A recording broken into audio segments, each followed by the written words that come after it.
Cette croix me sera toujours chère. Et elle est gloire et victoire pour moi. Et par elle, en la maison du Père, la couronne est offerte à ma foi. Et par elle, en la maison du Père, la couronne est offerte à ma foi.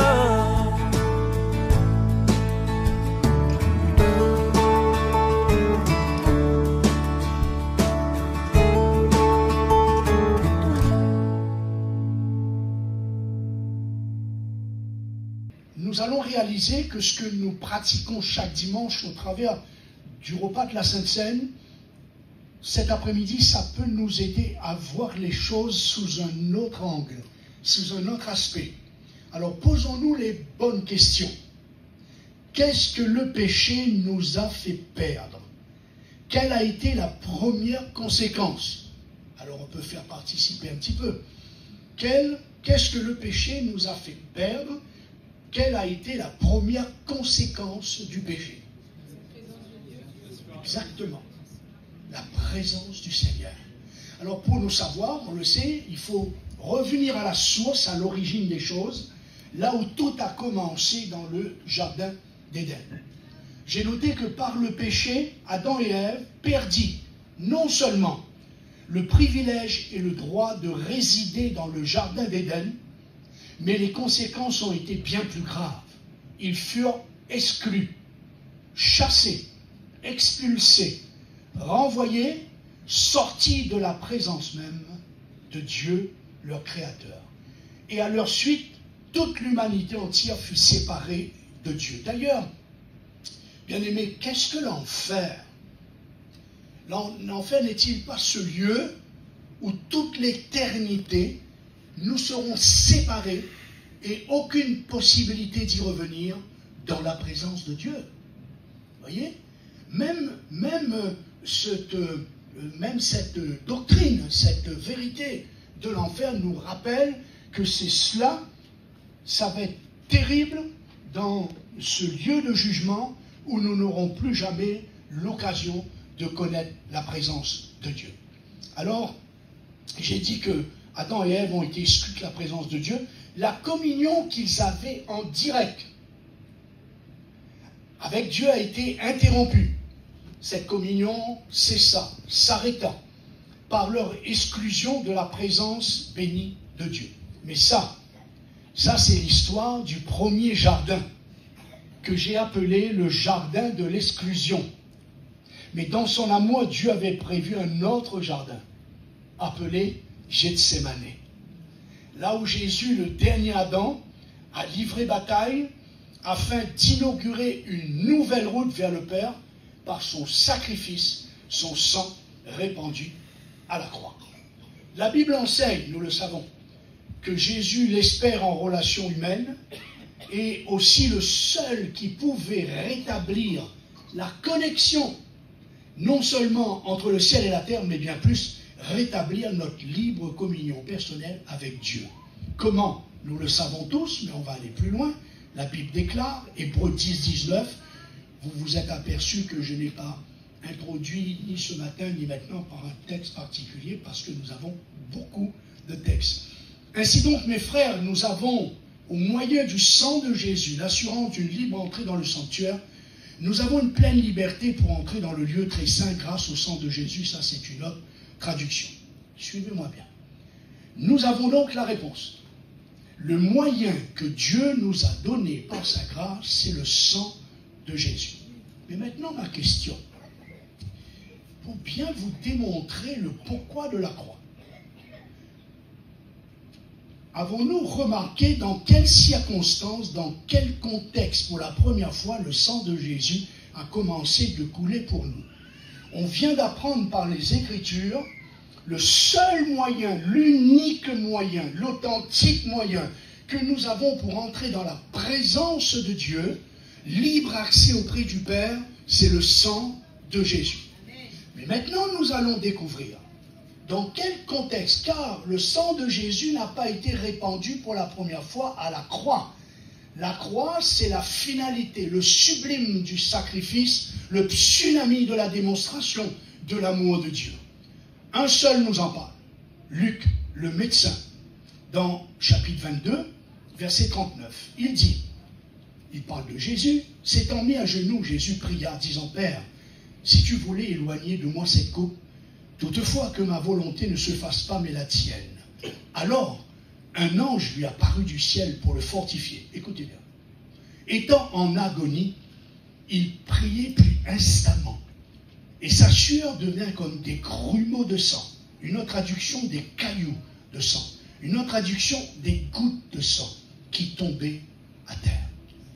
Avez-vous donc vu le contexte? Vous savez, l'écriture, vous avez le texte, vous avez le contexte, et il y a toujours un message derrière tout cela.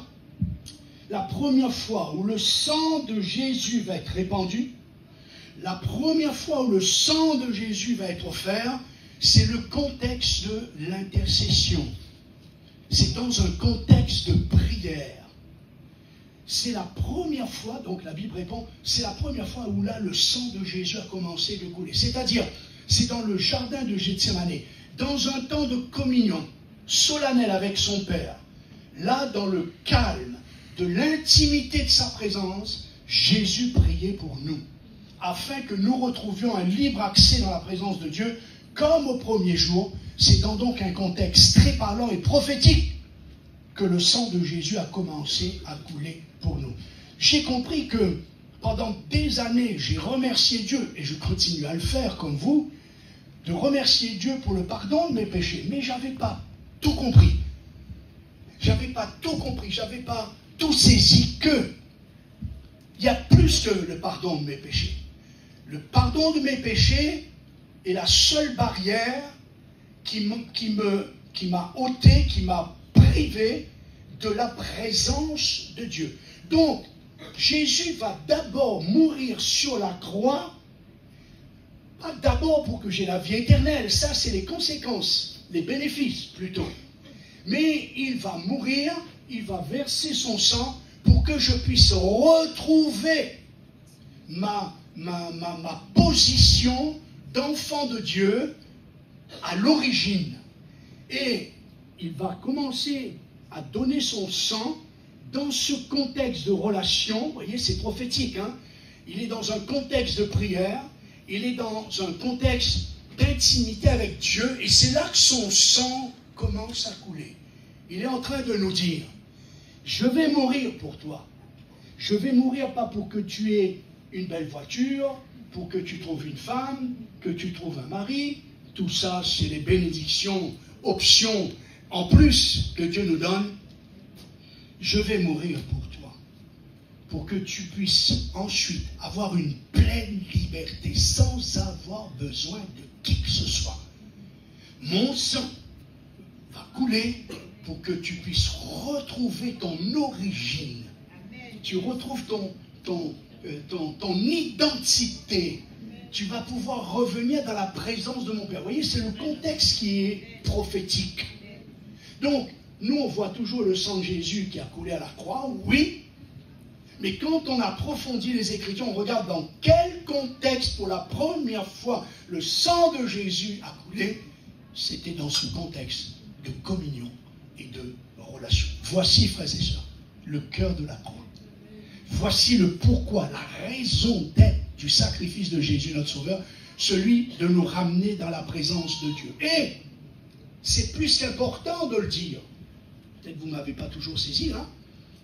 Mais ce qui démontre que celui qui vient de se convertir il y a 10 minutes, par la grâce, le sacrifice de Jésus, le sang de Jésus, comme celui qui est comme moi, peut-être, ça fait 60 années bientôt, l'année prochaine, Dieu voulant, que j'ai donné mon cœur à Jésus, eh bien, nous avons accès auprès du Père. c'est tellement important de prêcher à tous ceux que nous allons baptiser. On est là pour t'aider, on est là pour t'enseigner, comme on l'a vu ce matin, comment chercher la face de Dieu, comment chercher la présence de Dieu. Mais sache que toi, par le sacrifice de Jésus, tu peux à n'importe quelle heure, à n'importe quel moment de la journée, à n'importe quel lieu. Je crois que c'est mon livre, je sais plus, je crois que c'est le thème 2, le tome 2, où je parle des différents lieux où nous pouvons prier, parce qu'il n'y a pas un lieu spécifique où nous allons trouver Dieu. Quand nous nous rassemblons à l'église, c'est un rassemblement d'hommes et de femmes sauvés par grâce qui viennent pour louer Dieu ensemble, mais Dieu n'est pas seulement là. Dans le métro, je l'ai dit ce matin, dans le taxi, dans n'importe où, je me souviens, dans le métro, un jour je suis rentré, et puis dès que je me suis assis, il y a une dame en face de moi, elle dormait, mais elle dormait complètement, elle avait presque la tête enfoncée par terre. Et dès que je me suis assis devant elle, elle s'est réveillée. Elle m'a regardé. Et puis elle me faisait des grimaces. Je savais qui c'est qui l'habitait. La présence de Dieu l'a réveillée. Pas elle, mais celui qui habitait en elle. Alors elle me regardait. Alors les gens ne comprenaient pas dans le métro, ils riaient. Parce qu'elle m'en voulait. Elle faisait des grimaces, comme ça. Après, dans mon cœur, je dis, Satan, tu sais que tu es vaincu. C'est embêtant pour toi. Pas moi, mais Jésus t'a vaincu. Et si tu veux t'y prendre à moi, il faut que tu commences à passer par Jésus. Parce qu'il est devant moi. Et plus que je parlais dans mon cœur, je vous ai dit ce matin, le combat spirituel, frères et sœurs, c'est un monde spirituel. Il y a des pays qui exagèrent, mais il y a des pays qui ne croient pas du tout. Alors soyons, s'il vous plaît, au milieu, soyons équilibrés. Ne voyons pas le diable partout, le diable dans la belle-mère, le diable dans le beau-père, le diable dans la belle-fille, le diable même dans le pasteur. Ben oui, ça existe pour certains. Le diable, oui, nous le savons. Mais malheureusement, le côté européen, eux, ils sont tombés de l'autre côté. Pour eux, tout ça, c'est des histoires, c'est des balivernes. Donc les deux positions sont dangereuses. Il nous faut donc le juste milieu. Et la petite dame, elle s'énervait. Et moi, je continuais à parler à mon Dieu dans mon cœur et à l'ennemi qui l'habitait. À la prochaine station, je suis sûr que ce n'était pas la station qu'elle devait descendre, mais elle ne pouvait plus supporter la présence du Seigneur. Elle est sortie. Elle s'est mise devant la vitre, là, où j'étais assis, elle m'a fait... Tous les gens se demandaient dans le métro, mais qu'est-ce qui lui arrivait à cette femme? Cet homme n'a même pas ouvert la bouche. Et moi, je riais parce que je savais ce qui s'est passé au fond de mon cœur. Amen. Frères et sœurs, le sang de Jésus a coulé dans un contexte de prière, de relation avec le Père pour me dire, tu vois, à partir de maintenant, tu peux venir toi-même dans ma présence. Tu peux venir toi-même me chercher. Et je trouve que parfois on peut donner l'impression aux jeunes convertis que, en fait, seuls ceux qui ont des années d'expérience peuvent toucher le ciel. Je me souviens quand j'étais jeune, les chrétiens de l'église me disaient « Ah frère, priez pour moi, parce que vous savez, quand on est jeune converti, le Seigneur nous entend. » En voulant dire après, il nous oublie, quoi. Non, ici nous avons un enseignement biblique. Et j'aurais plusieurs textes à citer s'il le fallait, mais vous connaissez ces textes. Hein?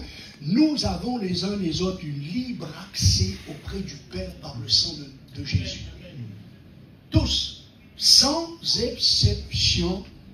Amen. Vous savez ce que je fais depuis des années? Chaque fois que le culte est fini, que les gens viennent me saluer, que quelqu'un me demande la prière, aussitôt j'appelle des jeunes, j'appelle des sœurs, j'appelle des hommes, des femmes dans l'église qui, je sais, sont sérieux, sont engagés, servent Dieu dans une manière ou d'une autre, et je les invite. Tiens, prends un petit endroit là, va prier avec cette dame, va prier avec ce monsieur. Pour les habituer à croire, à comprendre qu'ils ont eux aussi accès auprès du trône de Dieu.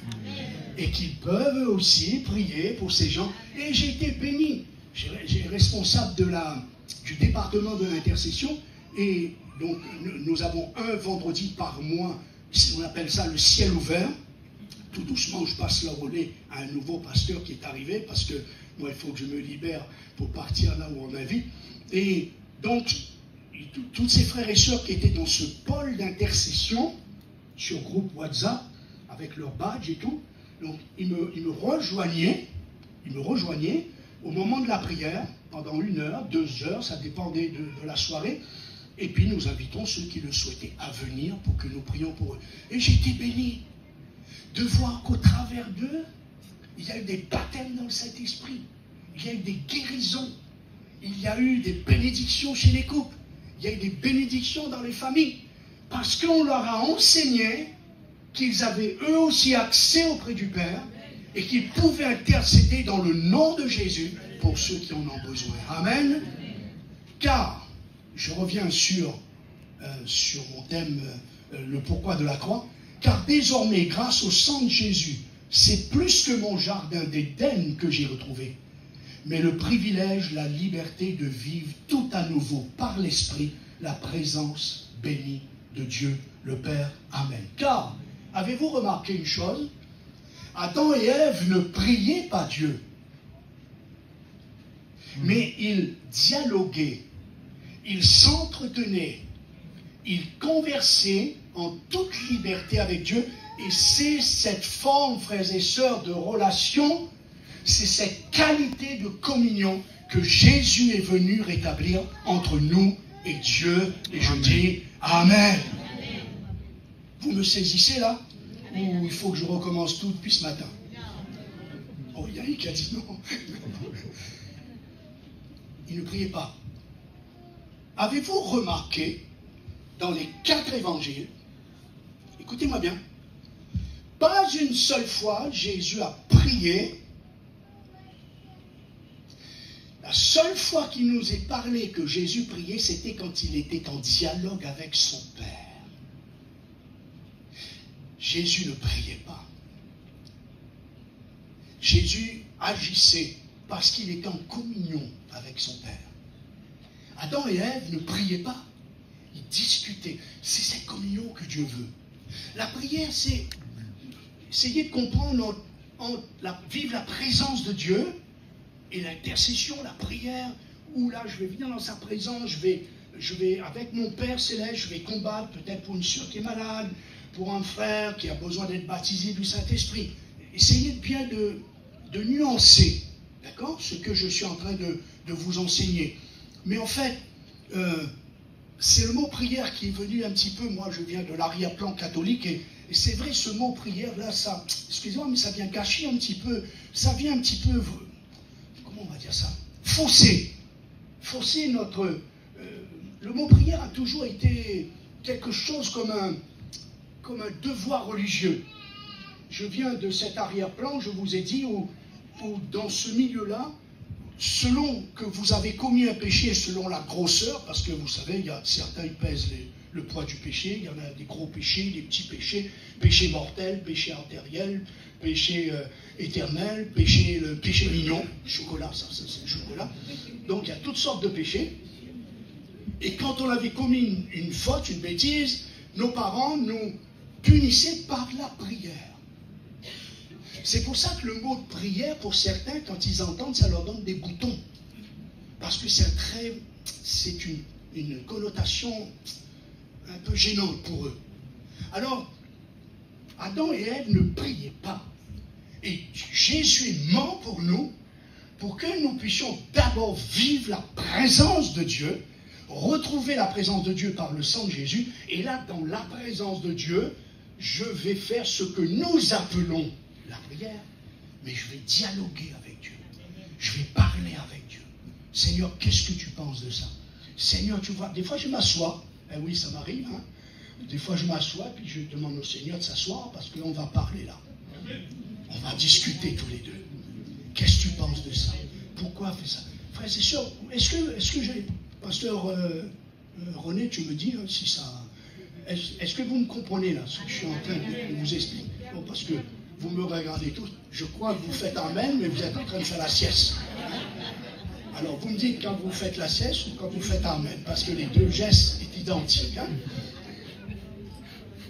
Je ne vous ai pas dit de ne pas prier, là, vous me suivez bien. Hein? Mais je viens dans sa présence, et là, on est ensemble. Vous savez, je vous ai dit ce matin, j'ai appris cela, un peu de force, petit. Personne ne m'a dit comment il fallait prier. Je ne sais pas comment dialoguer avec Dieu. Je ne sais pas s'il fallait lui parler en créole, en français, en vous voyez. D'ailleurs, l'enfant ne se pose pas toutes ces questions-là. Hein? Mais je discutais avec Jésus. Vous savez, chez nous, on avait un comment on dit ça? Comment, les mots m'échappent là? Une tradition peut-être. Quand vous fâchiez quelqu'un, petit enfant, je ne sais pas si les gens des îles sont là, si vous avez connu ça. Quand on fâchait quelqu'un petit, on se tirait les petits doigts. Qui sait à quel coin, ou je suis le seul sur la terre qui a fait ça? Pour se dire qu'on se fâche. Et pour se défâcher, il fallait courir après ta copine, ton copain, pour toucher son petit doigt pour défâcher.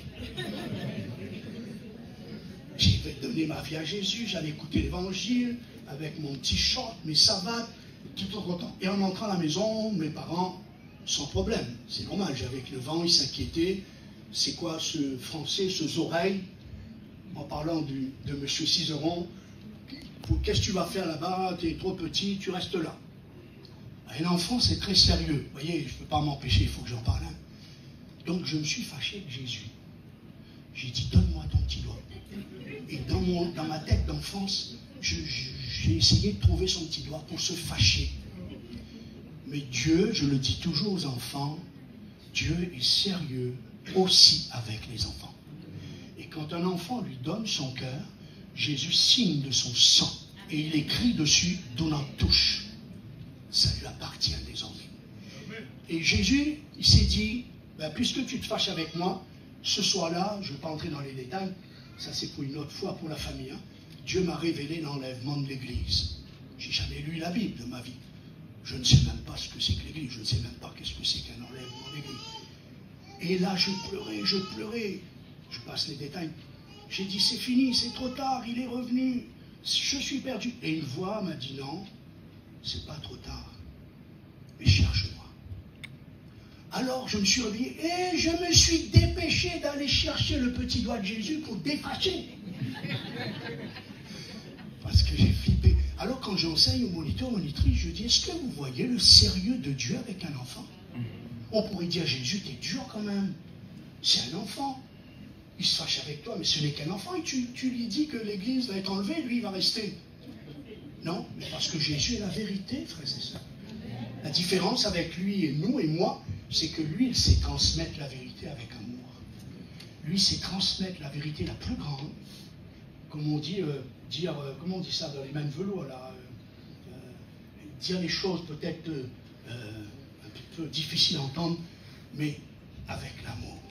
Donc, j'ai compris, dans ces moments-là, dans tous ces temps-là, que ma relation avec Dieu, ma communion avec Dieu, eh bien, je pouvais parler avec Jésus. Je pouvais.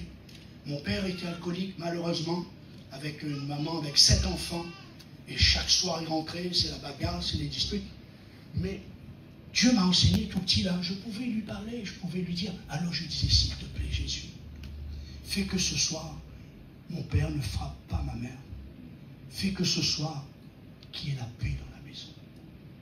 Fais qu'il rentre, mais qu'il n'y ait pas tous ces bagarres. Et il m'exauçait. Il m'exauçait. Mon père rentrait tellement sourd qu'il entrait, tombait, dormait. Amen. Parce que cet enfant que j'étais, dites-le à vos enfants. Désolé, j'aborde un peu les enfants, hein, mais dites-le. Dites-le leur qu'ils ont. Je l'ai enseigné, mes enfants, tout petits. Toutes ces choses qu'ils avaient, eux aussi, la liberté d'aller voir Jésus, d'aller dans sa présence. Amen. Donc ce privilège de vivre en sa présence qui débute sur la terre se poursuivra durant toute l'éternité. Aucune date de péremption, car la Bible déclare, le trône de Dieu et de l'agneau sera dans la ville, ses serviteurs lui rendront un culte, ils verront sa face, ils verront son visage, et ils porteront son nom sur leur front. Donc, c'est pour l'éternité. Alors, Apocalypse 22, 1-5, pour ceux qui notent. Donc, l'éternité, ça sera d'être dans la présence de Dieu. On y était. Le péché nous a fait sortir. Jésus vient, meurt, donne son sang pour qu'on soit à nouveau propulsé, si nous le souhaitons, dans la présence de Dieu. Et quand nous allons quitter cette terre, c'est pour toujours, l'éternité, vivre la présence de Dieu. Alors Dieu t'offre ce cadeau. Il t'invite à vivre ce privilège sans aucune modération. Frères et sœurs, c'est cela même le cœur de la croix. Et Paul appelle ça la communion. Vous vous rappelez, quand on prend la Sainte Seine, à chaque fois on dit, faites ceci en mémoire de moi, c'est la communion. On lit des textes où Paul dit la communion avec le sang et le corps du Seigneur. La communion, l'intimité avec Dieu. C'est ça la vraie valeur de la Sainte Seine. Parce que nos péchés sont pardonnés, nous louons toujours Dieu pour nos péchés pardonnés. Et je vous invite à continuer à le faire. Mais n'oubliez pas l'objectif du pardon de mes péchés. C'est pour que je puisse entrer tout à nouveau chez moi. Amen.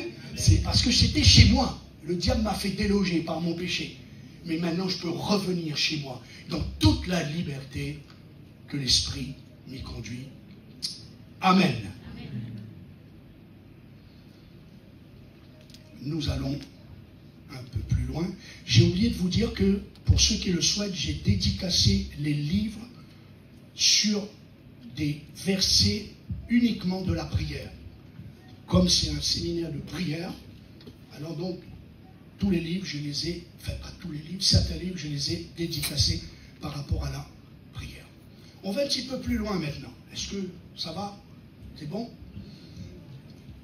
Dieu nous questionne. Quel lieu me donneriez-vous pour demeure? Sous l'ancienne alliance, Dieu interpelle son peuple. Ésaïe 66, 1. Le ciel est mon trône, la terre est mon marchepied. Quelle maison pourriez-vous me bâtir? Et quel lieu me donneriez-vous pour demeure? Une autre traduction dit, quel genre d'endroit voulez-vous que je me fixe? La nouvelle alliance, qu'en est-il sous la nouvelle alliance? Dieu a-t-il trouvé un lieu pour faire sa demeure? Que dit la Bible? Que dit la Bible? Hébreux 3,6, sa maison, la maison de Dieu, c'est nous. C'est écrit, hein? Hébreux 3,6, sa maison, c'est nous. Waouh! Dites à quelqu'un à côté de vous, tu es la maison de Dieu. Non, avec un peu plus de compassion, sinon il va pas y croire, hein?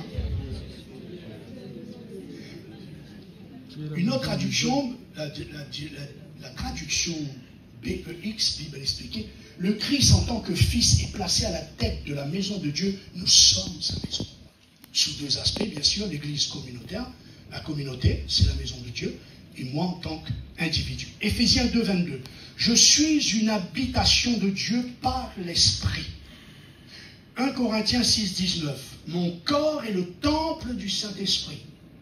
Dans Jean 2,16, Jésus identifie cette maison comme étant la maison du Père. Quel honneur!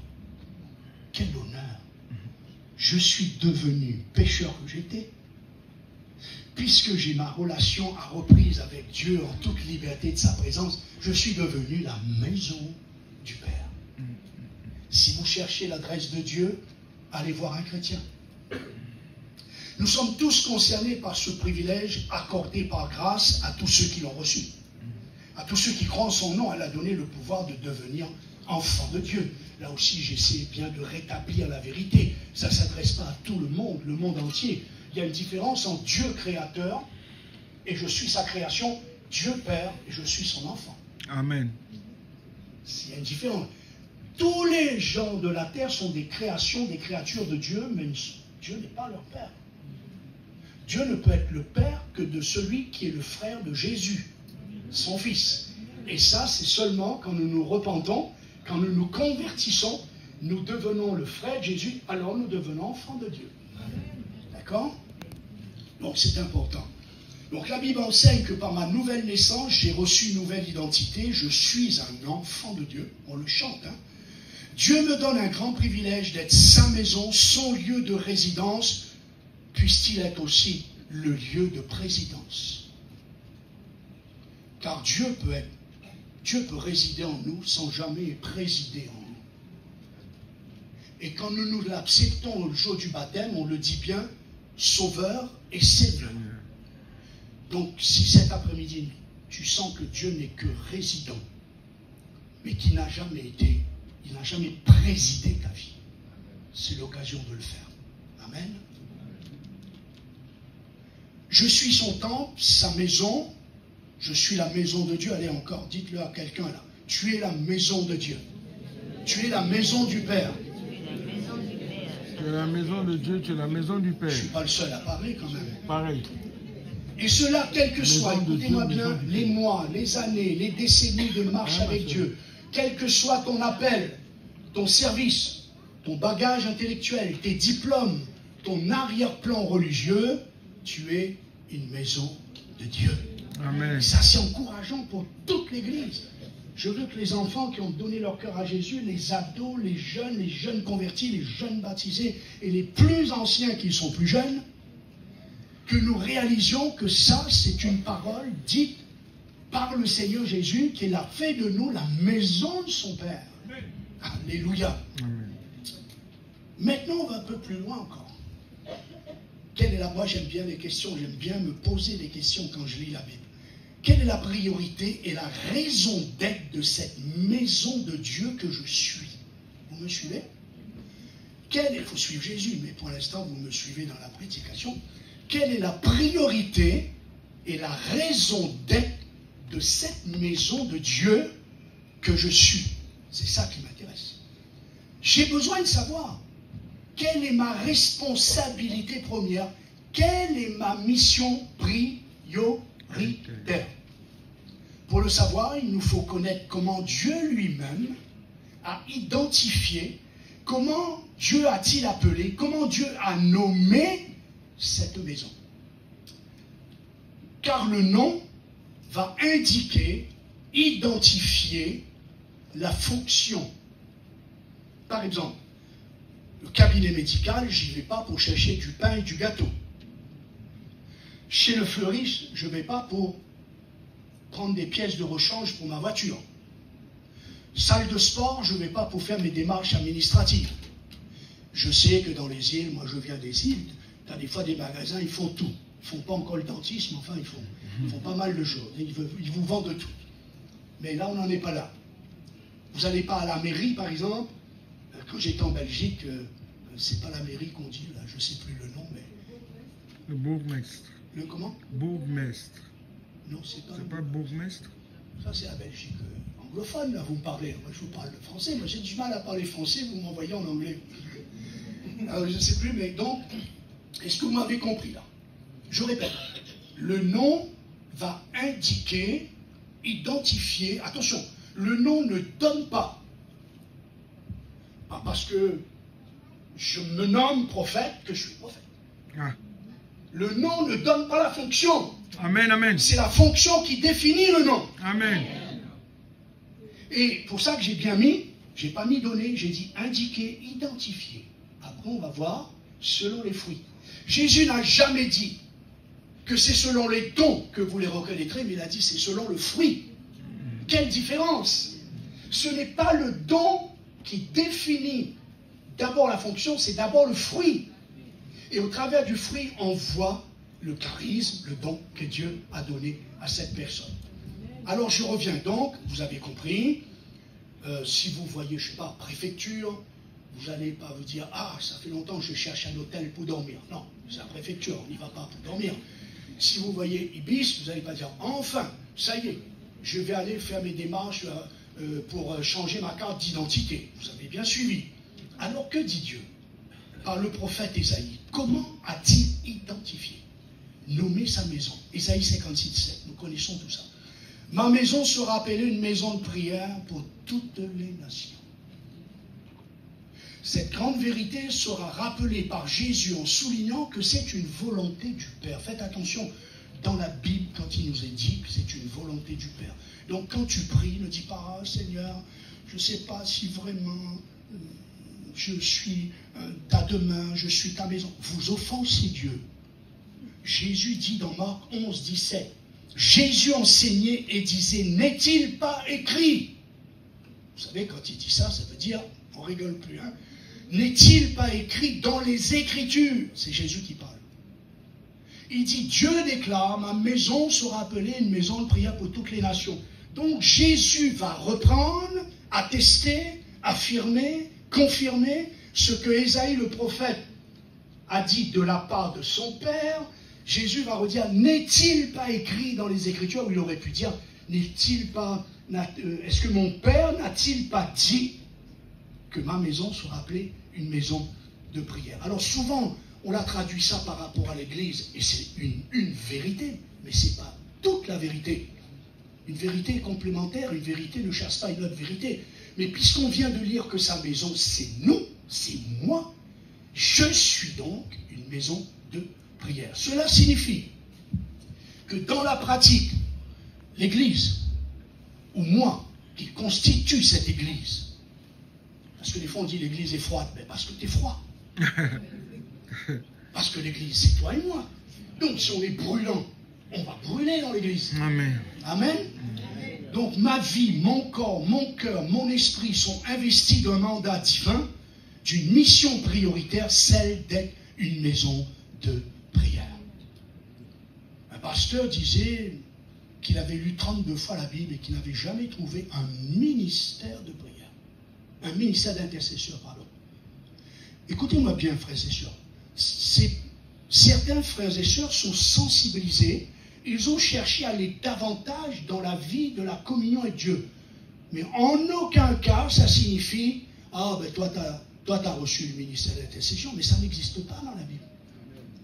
C'est des hommes et des femmes que Dieu place comme sentinelles, mais dans le Nouveau Testament, Jésus dit que tous ceux qui se donnent à Jésus, cette personne, elle devient la maison du Père. Et la priorité de la maison de son Père, c'est la prière. Alors, c'est quoi la différence? Je répète, c'est parce que certains d'entre nous, on a été beaucoup plus sensibilisés, on a voulu approfondir ça, on a voulu vraiment connaître ça. Alors, on pense que ces personnes-là, ben, ils ont un ministère de prière, puis moi, j'ai rien. Non, nous sommes tous appelés à entrer dans la présence de Dieu. Et merci Seigneur pour l'onction de ceux qui ont été beaucoup plus loin, qui sont entrés dans leur sacrifice, qui sont entrés dans la recherche de leur Dieu, qui sont des passionnés de Dieu, alors qu'il peut nous emmener, nous entraîner à leur suite. Merci Seigneur. Mais toi aussi, tu peux entrer dans la présence de Dieu et vivre des grandes choses avec Dieu. Donc, nous sommes tous une maison de Dieu. Selon la parole de Dieu, nous sommes tous appelés à vivre une vie personnelle de prière, en communion avec Dieu. Nous sommes tous à prier sans cesse, car nous sommes tous identifiés par Dieu lui-même comme étant une maison de prière. C'est un immense privilège, une faveur, une grâce de Dieu, mais aussi une grande responsabilité. Maintenant, écoutez-moi bien. Avez-vous porté attention que Dieu ne dit pas que sa maison sera appelée, identifiée en priorité, retenez le mot priorité, comme étant, ma maison sera appelée une maison d'action sociale, de musique, de chant. Suivez-moi bien, hein? Mais tout cela ne sera que du bruit qui n'aboutit à rien, si tout cela n'est pas ensemencé, arrosé, entretenu par ma relation, ma communion personnelle avec Dieu, par la prière et la vie de prière de l'Église, parce que Dieu nous enseigne que sa maison sera attribuée, identifiée comme étant une maison de prière. Est-ce que vous me suivez? Amen. Tout ce que nous venons de citer comme action dans l'Église, et il y a d'autres églises qui ont beaucoup plus que cela, nous disons oui, amen, alléluia. Mais je parle de priorité. Le Seigneur a dit, ma maison sera appelée prioritairement, je rajouterai, une maison de prière. Le beginning, le Berechi, ça commence ici. Maison d'intercession. Est-ce que je suis dans un groupe d'action sociale? Alors, je vais faire l'action sociale d'abord dans l'intercession. Est-ce que je suis dans l'équipe de louange? Alors, je vais d'abord commencer par préparer mes chants, ma musique dans l'intercession. Suis-je une équipe d'évangélisation? Évangélisons d'abord dans la prière, par l'évangélisation. J'ai écouté le pasteur, j'ai pas pu aller à la convention, je ne sais pas si tu as été, pasteur René, si tu as pu aller là, cette semaine. j'ai pas pu aller. Mais j'ai écouté les prédications. Et le thème, c'était la mission. Et ça m'a beaucoup plu de ce pasteur qui disait, anglophone, qui disait que, l'évangélisation, le groupe d'évangélisation qu'il y avait dans son église, il disait, on commence d'abord à évangéliser dans la prière. Est-ce que vous me suivez? Il y a toutes sortes d'activités, merci Seigneur, dans nos églises, que je n'ai pas citées, bien sûr, qui sont une bénédiction pour l'église. Attention, suivez-moi bien. Mais, si ces actions n'ont pas pour fondement, origine, création même, l'intercession, la prière, la communion avec Dieu, ça sera une activité. Comme le monde, on en a plein d'activités. Mais ça ne sera pas utile pour le royaume de Dieu et surtout pour l'éternité. Car Jésus a dit, je vous ai appelé, je vous ai choisi pour que vous y allez, que vous portiez du fruit et que votre fruit demeure. Dieu ne se moque pas de nous. Dieu ne veut pas que nous bâtissions avec de la paille, du bois, de la chambre. Dieu veut qu'on bâtisse avec des pierres précieuses, de l'or et de l'argent. Donc, frères et sœurs, quelle que soit votre activité, valable pour la prédication, les chants, je dis toujours, c'est pas le fait de chanter des chants spirituels qui fait de nous quelqu'un spirituel. Et pour le pasteur, c'est valable. C'est pas parce que je prêche les choses spirituelles que je suis spirituel. Ce qui me rend spirituel, c'est ma relation avec Dieu. Amen. Ma communion avec le Seigneur. Mon tête-à-tête de chaque jour. C'est là que je suis quelqu'un de spirituel aux yeux de Dieu, bien sûr. Dieu a priorisé, retenez bien ce mot, sa maison comme étant une maison pour ma communion, ma relation, j'allais même dire ma relaxation. Vous savez, on peut se détendre dans la présence de Dieu, c'est pas interdit. Ma relation de proximité avec lui dans le lieu secret. Retenez bien, prioriser. Si vous vous posez la question, Seigneur, quelle a été ta volonté première quand tu as fait de moi ta demeure, ta maison? Vous avez la réponse. Je veux que tu sois d'abord une maison de relation, une maison de communion avec moi par le Saint-Esprit. Je veux que tu sois une maison, comme on le dit maintenant dans le langage courant, la prière. Vous me suivez? Et là, frères et sœurs, tout le reste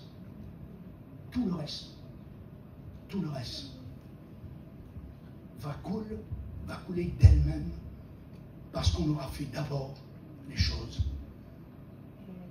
Et que Dieu soit béni. Je me souviens, avec la chorale, on préparait une mission. Et pendant qu'on préparait la mission, mes enfants étaient petits, 7, 8, 9 ans peut-être, et une maman et son fils emmenaient sa fille possédée.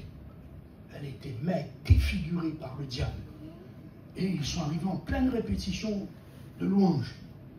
Mais on avait passé d'abord bien du temps dans la prière. Et quand elle est arrivée, elle était, je vous dis, amorphe, comme ça, maigre. Il fallait 2-3 personnes pour la retenir. Alors la maman dit, s'il vous plaît, vous pouvez prier pour ma fille. Alors on a stoppé nos répétitions. Puis on a commencé à prier. Au moment où on a commencé à prier pour elle, mais comme elle était, 30 kilos tout habillée, elle a renversé toutes les chaises. On était 3-4 frères pour la tenir. Personne n'arrivait à la tenir. Vous avez compris qui était derrière tout cela. Alors on a rajouté plus de frères, c'est pas grave. Et puis on s'est mis à prier au nom de Jésus. Dieu l'a libérée, Dieu l'a franchie. Je vous dis, témoignage devant le Seigneur, mon épouse était présente. Quand elle s'est relevée, elle était belle. Elle avait le visage d'un ange. Elle était belle. Je ne peux pas vous dire, en entrant, elle était défigurée. Et là, je verrai toujours son visage. En entrant à la maison, alors ça a bousculé. Je ne vous dis pas la soirée de mission que nous avons eue après cela, le soir. Ça a chauffé. En entrant à la maison, mais il fallait que je me suis dit, il faut que j'enseigne mes enfants. Alors je dis, bon, chérie, venez, là, on va parler. Là. Et je respecte. Je dis, vous avez vu ce qui s'est passé ce soir? Je dis, vous inquiétez pas. Jésus est grand. Jésus est fort. C'est lui le meilleur. Personne ne peut tenir dans sa présence. Et je leur disais, il faut que vous sachiez que si Jésus est vraiment au milieu de nous, il va se passer quelque chose. Qu'importe quoi, sauvé, baptisé de l'Esprit, guéri, une révélation pendant que le pasteur prêche, ou quelqu'un qui se remue un peu trop à côté parce que son colocataire se sent mal. Vous m'avez compris, hein? Qui c'est son colocataire, hein? Et donc j'explique tout ça à mes enfants. Mes enfants, dans la semaine même qui a suivi, chaque fois ils revenaient de l'école ou autre, ils disaient, papa, Jésus est grand. Papa, Jésus est fort. Aujourd'hui, les pasteurs, à son tour, ils chassent les démons là où c'est gênant. Amen. Que Dieu nous aide donc à réaliser que cette maison, c'est d'abord Dieu a priorisé. J'insiste parce que dans tous les thèmes, ce thème de l'intercession, où je vais d'église en église, je sais que Dieu me demande d'insister, de convaincre par le Saint-Esprit, de répéter. Vous savez que l'art d'enseigner, c'est de répéter souvent les mêmes choses. J'ai appris ça. Hein? Alors, c'est ce que Dieu veut faire avec nous. Dieu veut nous convaincre que vous sortiez de là, vous vous rappelez, prier, c'est venir dans la présence de Dieu. Et deux, tu es la maison de Dieu, tu es l'habitation de Dieu. Comme cette petite fille, elle a bien compris, elle dit, quand le diable frappe à la porte dans mon cœur, j'envoie Jésus répondre. Amen. Parce que Jésus est le propriétaire, c'est pas à elle de répondre. Ah, les enfants, hein. Alors il faut que vraiment vous partez là j'allais dire dès lundi, non, il y a encore dimanche. Mais dès dimanche, dès lundi, vous commencez à vivre ces réalités. Laissez le Saint-Esprit vous convaincre. En entrant chez vous, commencez à dire, Seigneur, j'ai entendu là, tu m'as rappelé des vérités que nous connaissons tous, mais tu m'as rappelé. Seigneur, maintenant on va commencer à faire un sondage de ma vie. Ma vie est-elle une maison où tu es prioritaire? Est-ce que ma vie est une vie où tu as la première place? 1 Timothée 2:1. Écoutez, Paul a enseigné cette priorité. Je t'encourage, j'exhorte, écoutez bien, avant toute chose, je recommande en tout lieu, une autre traduction, en premier lieu, à faire des demandes, des prières, des supplications, des actions de grâce, des remerciements pour tous les êtres humains. Avez-vous entendu?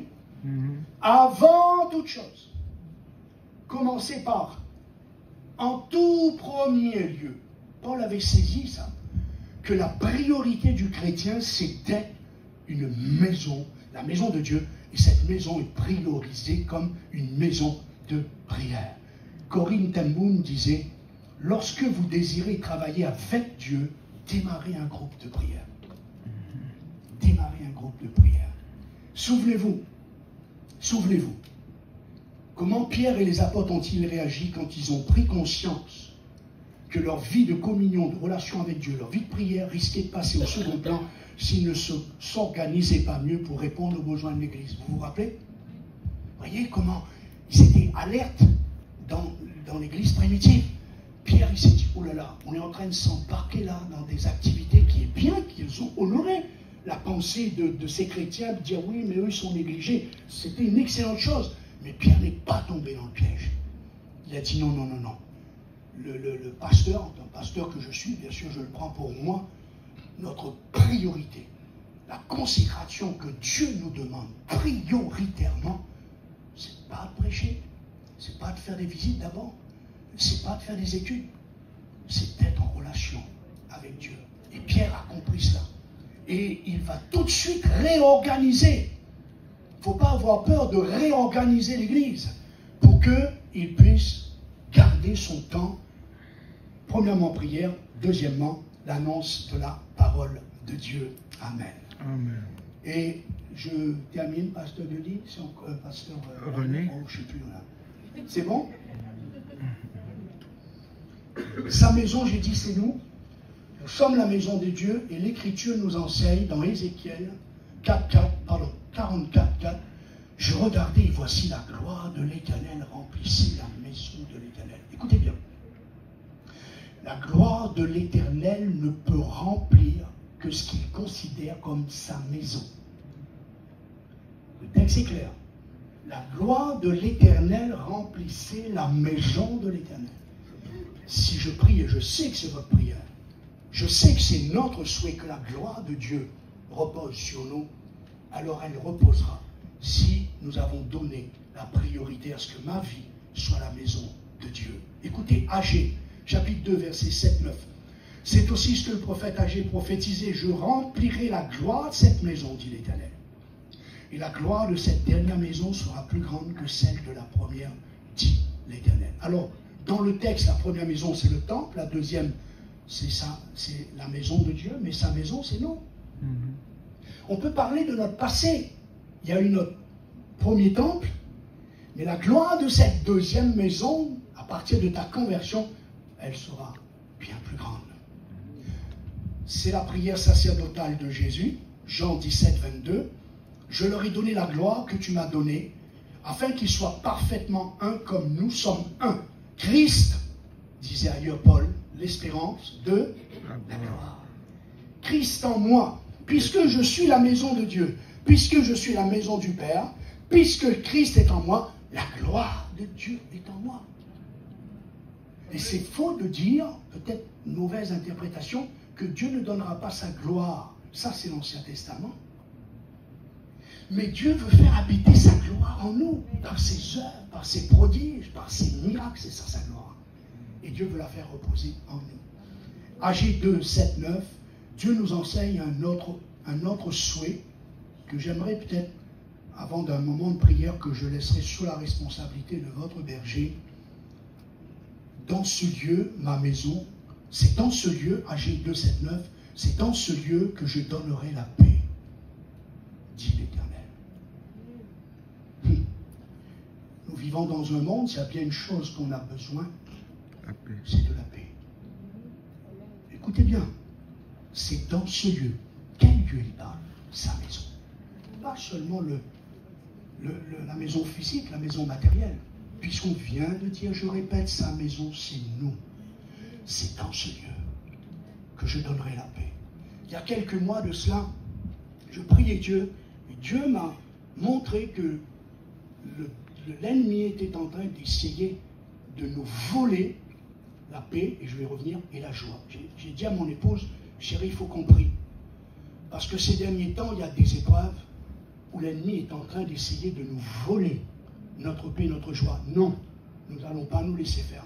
Parce que Dieu a dit dans cette maison, je donnerai ma paix, je donnerai ma joie. Amen. Jésus habite dans ma vie. Il est le prince de la paix. La paix, ce que j'appelle la paix triangulaire. La paix avec Dieu, la paix de Dieu, la paix avec Dieu, c'est la paix de Dieu, avec moi-même, et la paix avec les autres. Comprenez bien. Je dois d'abord être en paix avec Dieu. Quand je suis en paix avec Dieu, je vais être en paix avec moi-même. Et le fait que je suis en paix avec moi-même, je vais être en paix avec les autres. Souvent, quand on est en conflit les autres, parce qu'on n'est pas en paix avec nous-mêmes. Donc, je ne peux pas être en paix avec moi-même si je ne suis pas en paix avec Dieu. Et je ne peux pas être en paix avec les autres si je ne suis pas en paix avec moi-même. J'appelle ça la paix triangulaire. Et Dieu a dit, et moi je préfère écouter ce que Dieu a déclaré sur ma vie. Dieu a dit, ma maison, c'est dans ce lieu que je donnerai la paix. Alors si cet après-midi, quelqu'un se sent comme interpellé, si dans ce cœur, dans cette vie, dans cette maison, la paix fait défaut, confesse, déclare ce que les Écritures déclarent, c'est dans ce lieu que je donnerai la paix. Et un autre souhait, je termine, de Dieu pour sa maison, une maison de joie, une maison de réjouissance. Écoutons ce que dit Jésus dans Jean 15, 11. Je vous ai dit ces choses afin que ma joie soit en vous et que votre joie soit parfaite, complète. Il n'a pas dit qu'il n'y a pas d'épreuve. Mais savez-vous qu'on peut avoir une joie parfaite même dans l'épreuve? Écoutez Ésaïe 56, 7, mon dernier texte. Je les réjouirai dans ma maison de prière. Vous savez, la maison de prière que nous sommes, que je suis, ce n'est pas une maison de lamentation, de pleurs et de veuves. Hein. c'est pas une maison, je veux dire, où nous passons notre temps à gémir, à combattre, à pleurer, à dire c'est dur, c'est dur, c'est dur. Je les réjouirai dans ma maison de prière, sachant que tu es sa maison et que tu es une maison de prière. Alors Dieu veut te réjouir, Dieu veut nous réjouir, démontrons ainsi que dans ces temps d'intercession, que ce soit avec l'Église ou dans notre vie personnelle, eh bien, il n'y a pas que des temps de combat, des temps de lutte, des temps de conflit, mais aussi des temps de réjouissance. Alors, je vais prier pour conclure ce que nous avons lu et je laisse la place à votre berger, car c'est lui le berger de l'Église et c'est lui que Dieu mettra dans son cœur la suite de ces moments, et afin que nous puissions laisser ce que nous venons de manger là. Je dis toujours que la prière, c'est la prédication, c'est la nourriture. La prière, ça vient pour faire descendre tout ça, pour faire digérer tout ça. Amen. Alors ceux qui peuvent, on va se lever ensemble. Est-ce qu'on peut louer Dieu de ce que Dieu a fait de nous, des pauvres pécheurs, le temple de Dieu, la maison de Dieu? Est-ce qu'on peut acclamer le Seigneur pour ça? Alléluia. Dieu a fait de nous sa demeure, sa maison. Waouh! Dieu a fait de nous, j'ai dit son adresse, l'adresse d'email de Dieu c'est moi, le WhatsApp de Dieu c'est moi, l'adresse postale de Dieu c'est moi. Si vous voulez joindre Dieu, joignez un chrétien. Parce que Dieu a fait sa demeure, on doit être fier et on doit porter cette responsabilité, la tête haute, parce que Dieu nous fait confiance. Amen. Prions ensemble. Amen, amen, amen. Seigneur, merci, merci. C'est vrai qu'ensemble, on veut te louer parce que quelle grâce dans le jardin de Gethsémane, Seigneur, pour la première fois, ton sang a coulé pour que nous puissions retrouver la présence du Père, que nous puissions en toute liberté entrer dans la maison du Père. Et un grand honneur qui nous attendait. Tu as voulu faire de mon cœur, de ma vie, de mon corps, de mon couple, de ma famille, la maison de Dieu. Amen. Oh Seigneur, dans cette maison, tu veux que la paix règne, que la joie règne. Et pourtant, tu savais que nous allons traverser des épreuves, des larmes, des deuils, des conflits, des divisions, des querelles. Tu savais pour cela. Et pourtant, tu as dit, je vais te réjouir dans ma maison de prière. Je vais te donner ma paix dans cette maison. Je vais donner ma joie dans cette maison. Seigneur, nous acceptons et nous prenons ces paroles que toi-même tu as déclarées sur nos vies. Et nous prions, et je prie encore pour tout ce qui a été dit aujourd'hui et cet après-midi, ce matin et cet après-midi, afin que tu bénisses ton peuple, bénisses cette église du 17e, bénis tes serviteurs, bénis tes servantes, bénis tous ceux qui te servent dans cette église.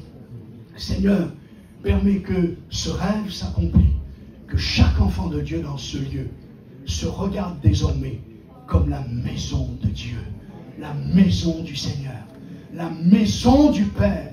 Quelle grâce! Amen. Amen.